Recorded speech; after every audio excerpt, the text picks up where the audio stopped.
পরবর্তী কর্মসূচি বলতে আমাদের বিপক্ষে যে 3 দফা দাবি পেশ করা হয়েছিল, তো এর বিরুদ্ধে কিন্তু আমরা বিভিন্ন ধরনের কর্মসূচি দিচ্ছি, বিভিন্ন ধরনের মিছিল করছি এবং আমরাও কিন্তু আমাদের পক্ষ থেকে 7 দফা দাবি পেশ করছি।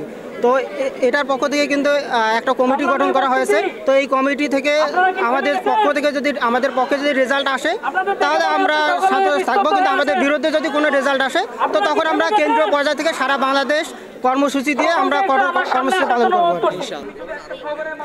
আমাদের পলিটেকনিক ওরা আমাদের বিরুদ্ধে 3 দফা দাবি করছে সেটা অযৌক্তিক, তার বিরুদ্ধে আমরা আন্দোলনটা শুরু করছি এবং এই 3 দফা দাবি আমরা মানছি না। আমরা ওদের কাছে 7 দফা দাবি আদায় করছি, এখন তারা আমাদের দাবিগুলো মেনে নিলে আমরা চুপচাপ হয়ে যাব, আমাদের আর কোনো দাবি থাকবে না। আমরা ইতোমধ্যে দেখেছি বিএসসি প্রকৌশলী যারা আছে, প্রকৌশলী অধিকার আন্দোলনের ব্যানারে তারা 3টি অযৌক্তিক দাবি দিয়েছে। এই দাবিগুলো আসলে অযৌক্তিক। কেন অযৌক্তিক আমি একটু ব্যাখ্যা করি।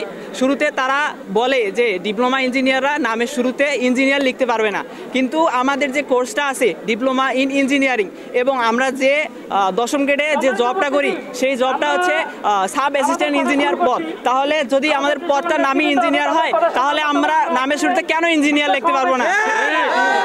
আরেকটা আছে, তারা চাচ্ছে আমরা 10ম থেকে 9মে যেন কোনোভাবে প্রমোশন নিতে না পারি।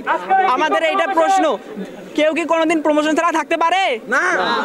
আমাদের এই কারণে আমাদের মনে হয় যে তাদের 3 দফা দাবি একদমই অযৌক্তিক। তাদের দেখবেন তারা 9ম গ্রেডে এন্ট্রি পদ নিয়ে এরপর 9ম থেকে 8ম থেকে 1ম পর্যন্ত তারা প্রমোশন নেয়, আর আমাদের শুধুমাত্র 10ম, তাও আবার টেকনিক্যাল সেক্টরে শুধু এই 10ম সেক্টর তারাও কেড়ে নিতে চায় এবং তারা চায় এখান থেকে আমাদের প্রমোশন না হোক। এটা কি ঠিক?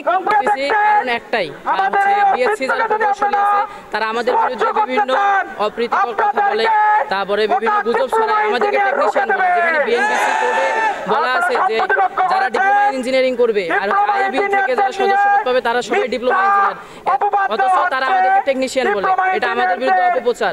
তারপরে তারা চায় যে আমরা যাতে প্রমোশন না পাই। প্রমোশন সবার সাংবিধানিক অধিকার, আর আমাদের বিরুদ্ধে বিভিন্ন ধরনের মিথ্যা মামলা করতেছে। এই মিথ্যা মামলাগুলোর বিরুদ্ধে আজকে আমাদের এই আন্দোলন। তোমাদের দায়িত্বগুলো সঠিকভাবে পালন করো।